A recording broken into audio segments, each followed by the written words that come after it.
అండి, రోజు మా స్పెషల్ చూద్దరుగాను.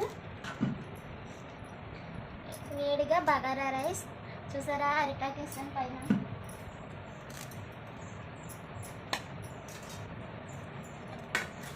పెట్టుకుని అరిటాకులో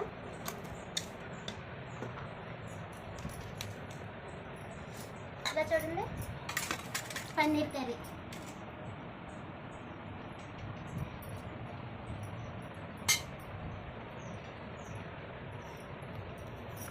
టేస్ట్ చెప్తేనే ఎలా ఉందో, కారిపోతుంది.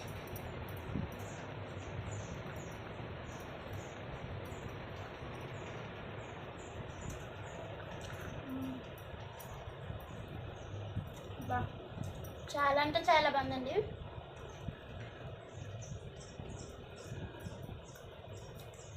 ఇదండి మా ఇంట్లో స్పెషల్. అలాగే మీరేం చూసారో కామెంట్ చేయండి. వీడియో నచ్చితే ప్లీజ్